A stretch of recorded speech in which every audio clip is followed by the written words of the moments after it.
घबराओ मत अभिमन्यु, तुम्हारा डेब्यू मैं करवाऊंगा। नहीं नहीं, मैं नहीं, बल्कि हेड कोच गौतम गंभीर। जी हाँ, हेड कोच गौतम गंभीर ने अभिमन्यु ईश्वरन को जबान दे दी है। और उसी बीच अभिमन्यु के पिता जो हैं वो कमेंटेटर्स को, सिलेक्टर्स को, आईपीएल खेलने वाले प्लेयर्स को खरी खोटी सुना चुके हैं। जी हाँ, अभी बड़ी इंटरेस्टिंग सी चीज ये हो गई कि हमने हाल फिलहाल में जब इंडिया और इंग्लैंड की सीरीज कंक्लूड हुई उसके बाद दो तीन प्लेयर्स के बारे में सुन लिया कि भाई वो कमबैक कर रहे हैं, और एक हो गया अब अभिमन्यु ईश्वरन की भैया इनका डेब्यू गौतम गंभीर कराएंगे। ये बात गौतम गंभीर ने उनको कह दिया। अब देखो, सबसे पहले श्रेयस अय्यर को लेकर के बीसीसीआई ने कहा कि हमने इनको एंडरसन तेंदुलकर ट्रॉफी में मिस किया और ये बहुत जल्दी आपको टीम में दिखेंगे। फिर उसके बाद सरफराज खान जो अपनी फिटनेस की वजह से पीछे थे, अब उन्होंने अपना, आपने देख ही लिया, 16-17 किलो वेट जो है वो श्रेड कर दिया और काफी फिट दिखने लगे हैं और नेट्स में लगातार तैयारी कर रहे हैं और बेहतर वो दिख रहे हैं। सो एक सरफराज हो गए। अब उसके बाद नाम अचानक से आया अभिमन्यु ईश्वरन का निकल करके, जो कि काफी एक्सपीरियंस्ड है फर्स्ट क्लास में। आप सोचो कि यूजुअली 20-25 मैच अगर आप फर्स्ट क्लास में अच्छा खेलते हो तो आपको जगह मिल जाती है, लेकिन अभिमन्यु ईश्वरन ने 100 से ज्यादा फर्स्ट क्लास मैचेस खेल रखे हैं और इसी वजह से उनके पिता जो है वो एकदम गर्मा आ गए। जाहिर सी बात है भाई, आपका बेटा अगर 29 साल का हो गया है और 8,000 रन, लगभग 8,000 रन बना चुका है, फिर भी उसको मौका नहीं मिल रहा। In fact Abhimanyu 5th test match में अपने आप को एक्सपेक्ट कर रहे थे, लेकिन वहां पर गौतम गंभीर ने करुण नायर को एक और मौका दिया कि चलो करुण, तुम्हें एक और मौका देते हैं, और वहां पर 5th मैच में अभिमन्यु को डेब्यू करने का मौका नहीं मिला। और फिर उसके बाद उनके पिता ने कहा कि यार देखो, ऐसा है, मेरे बेटे को इंतजार करते हुए 4 साल हो गए और अब जाकर के फाइनली गौतम गंभीर ने कहा है कि आप बिल्कुल सही कर रहे हो, आपको मौका मैं दूंगा। सिर्फ मेरे बेटे के साथ ट्रेजेडी यह है कि वो आईपीएल नहीं खेलता। भाई, एक इंसान जिसने रणजी के एक सीजन में 800 से ज्यादा रन बनाए, आप यूजुअली उसको टीम में लाने की बात करते हो, लेकिन क्योंकि मेरा बेटा आईपीएल नहीं खेलता तो जो लोग आईपीएल खेलते हैं वो उसको बाईपास कर जाते हैं, वो उससे आगे निकल जाते हैं और उसको इवेंचुअली मौका मिल जाता है। और ये बहुत ऑब्वियस सी बात है और ये सच भी है। जैसे मैं आपके सामने कुछ एग्जांपल्स रखता हूं उन प्लेयर्स के जिनको आपने अभी रीसेंट पिछले कुछ टाइम में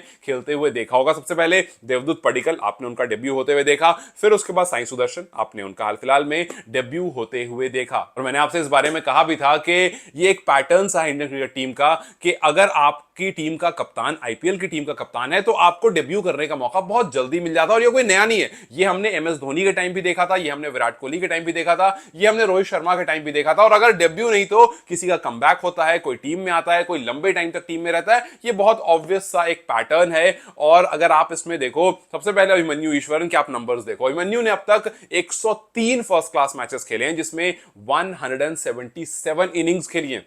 आप सोचो, एक इंसान को 177 इनिंग खेलने के बाद भी मौका नहीं मिला। और ऐसा नहीं कि वो खराब खेल रहा है, लगभग 8,000 रन बना चुका है वो, 233 उसका हाईएस्ट है, एवरेज उसका 48 है, और सेंचुरी वो लगा चुका है 27। भाई, 27 सेंचुरी बहुत सारे प्लेयर अपने मेन क्रिकेटिंग करियर में भी नहीं लगा पाते हैं, फर्स्ट क्लास तो छोड़ ही दो। और 31 हाफ सेंचुरीज उसके पास है। वहीं आप उन प्लेयर्स की तरफ देखो जिनको डेब्यू करने का मौका मिला क्योंकि वो आईपीएल भी खेलते हैं।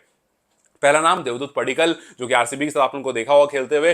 43 मैचेस उन्होंने फर्स्ट क्लास क्रिकेट में खेला है, 71 इनिंग। आप सोचो, 71 इनिंग पडिक्कल ने आज तक खेली है, और डेब्यू तो खैर बहुत पहले वो कर चुके हैं। और अभिमन्यु जो है वो 177 अब तक खेल चुके हैं। पडिक्कल के रन हैं 2815, मतलब लगभग 3,000 रन के पास हैं। हाईएस्ट इनका है 193, एवरेज 41 का है, और इन्होंने लगाए 6 शतक, 6 सेंचुरी लगाने, अभी 6 सेंचुरी उनके पास है, और 17 हाफ सेंचुरी। और अभिमन्यु ईश्वरन के पास 27 शतक है। वहीं अगर आप साई सुदर्शन की तरफ देखें, गुजरात टाइटंस से खेलते हैं ये, और शुभमन गिल इनके वहां भी कप्तान है। यहां पर उन्होंने फर्स्ट क्लास में 32 मैचेस खेले हैं और 55 इनिंग खेली है। 55 इनिंग्स के बाद इनको डेब्यू करने का मौका मिल गया, टेस्ट वो भी इंग्लैंड जाकर खेलने का। इनके पास कुल 2,000 रन थे।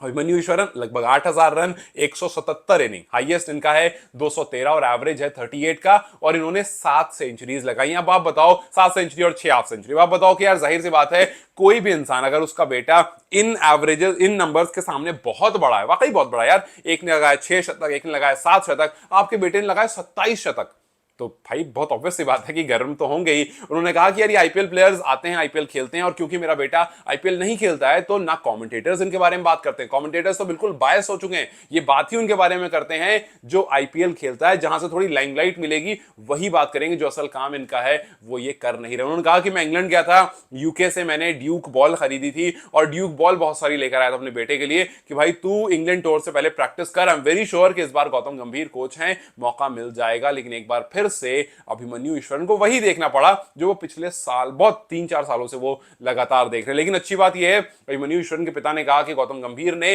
अभिमन्यु को कहा है कि तुम बिल्कुल सही काम कर रहे हो और तुम्हें मौका मिलेगा, you just keep on doing what you are doing, और मैं आपको 1-2 मैचेस के बाद नहीं हटाऊंगा, ये भी याद रखो।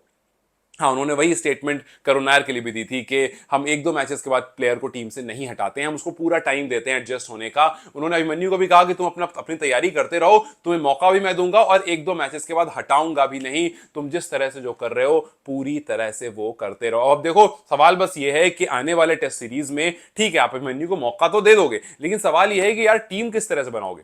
आपने श्रेयस अय्यर को मौका देना है, कमबैक कराना है उनका, आपके सामने आपको सरफराज हैं जो लगातार अच्छी अपने ऊपर काफी काम कर रहे हैं, बल्लेबाजी तो खैर काफी टाइम से वो अच्छी कर रहे हैं। सो 1-2 मैच उनका भी खराब गया था न्यूजीलैंड में, लेकिन आप उस 1-2 मैच की वजह से तो प्लेयर्स को नहीं हटाते हो, आपने खुद ही कहा है। और फिर उसके बाद अब अभिमन्यु ईश्वरन, अब आपके सामने ऑप्शंस ये हैं कि भाई शुभमन गिल और ऋषभ पंत ने चौथी और पांचवी पोजीशन एकदम पैक कर रखी है, वहां पर आप उनको कुछ नहीं कर सकते हो, और पंत जो है वो मोस्ट प्रोबेबली तब तक वो रिकवर भी हो जाएंगे, ठीक है। सो ऋषभ पंत आपके 5th हो गए, 4th हो गए आपके शुभमन गिल, उसके बाद आपका मौका बचा 3rd प्लेस में प्लेयर को खिलाने का या फिर 6th प्लेस पे। अब आप अगर अभिमन्यु ईश्वरन को मौका देते हो, आप उनको खिलाओगे 3rd पर, बिकॉज आपके ओपनर्स भी सॉर्टेड हैं, केएल राहुल और यशस्वी को आप हटा नहीं रहे हो। सो तीसरे नंबर पर आपने लेट्स से कि अभिमन्यु का डेब्यू करा दिया, सो आपको साई सुदर्शन और आपको करुण नायर को बाहर करना पड़ेगा, क्योंकि उन दो में से एक खिलाड़ी वहां पर खेल रहा था। या अगर आप किसी को 6th पोजीशन पर खिलाना चाहो कि यार क्योंकि पंत आ चुके हैं तो आपको ध्रुव जुरेल को आपको जरूरत नहीं है 6th पर रखने की, तो वहां पर हटा करके आप किसको रखोगे? क्या आप वहां पर सरफराज को मौका दोगे? क्या आप वहां पर श्रेयस अय्यर को मौका दोगे? या फिर आप वहां पर टिपिकल गौतम गंभीर की चॉइस एक ऑलराउंडर जो कि होंगे वॉशिंगटन सुंदर, उनको मौका दोगे? अब ये बड़ा इंटरेस्टिंग हो गया कि भैया आपने वादा भी कर दिया, आपने बात भी कही है, और एक तरफ बीसीसीआई है जो चाहता है कि श्रेयस अय्यर वापस आए। अय्यर वापस आते तो 3 पर तो शायद वो नहीं खेलते, वो नीचे ही खेलते, लेकिन नीचे तो कितना नीचे, क्या वो 6th पर आकर खेलते? तो यस, ये थोड़ा सा इंटरेस्टिंग जरूर हो गया है कि जब आपके सामने अगली सीरीज का स्क्वाड अनाउंस होगा तो उसमें देखना होगा कि क्या देखो 15 में फिट करना इजी है, 11 में आप कैसे फिट करोगे ये बड़ा सवाल है। लेकिन 15 में आप किस किस को फिट करोगे? क्या आप सरफराज अय्यर दोनों को लेकर जाओगे? और अगर दोनों को लेकर जाओगे तो क्या आप करुण नायर साई सुदर्शन को बाहर करोगे? It is going to be very interesting, खास करके तब जब गौतम गंभीर ने कह दिया है कि भाई तुम बिल्कुल सही कर रहे हो, तुम्हें मौका मैं दूंगा। हालांकि अभिमन्यु ईश्वरन के पिता ने कहा कि जब मैंने उनसे बात की और मैंने उनसे कहा कि यार you are living your life, मतलब you lived your life, you lived your dream life, और यहां तक आप पहुंच गए, बट इससे आगे आप बढ़ नहीं पा रहे हो। सो उन्होंने कहा कि देखो पापा, ऐसा है कि मैं पिछले 23 साल से मेहनत कर रहा हूं और 1-2 मैच में पिक नहीं हुआ, इस वजह से मैं अपनी मेहनत छोड़ नहीं दूंगा। बिकॉज वो कहते हैं ना कि आप काफी बार ऑलमोस्ट देयर होते हो और वहीं पर आपको लगता है यार अब नहीं हो रहा है, शायद आपको एक बार और एक्स मारने की देर थी और वो दरवाजा खुल जाता, और वही दरवाजा गौतम गंभीर ने वादा कर दिया कि अब मैं खोल दूंगा। तो आई एम वेरी श्योर कि ईश्वरन को एक और बूस्ट मिला होगा और उस बूस्ट से ये दिलीप ट्रॉफी में अच्छी परफॉर्मेंस करेंगे और उसके बाद टीम में जगह पाएंगे। लेकिन सवाल वही बना हुआ है कि 11 में कैसे इनकी जगह बनेगी। खैर, अगर आपको 11 में जगह बनानी हो तो क्या आप ईश्वरन, अय्यर और सरफराज तीनों को मौका दोगे या तीनों में से किसी एक या दो को? मुझे अपनी 11 जरूर बताना। Till then you guys take care, let's see you very soon, bye bye.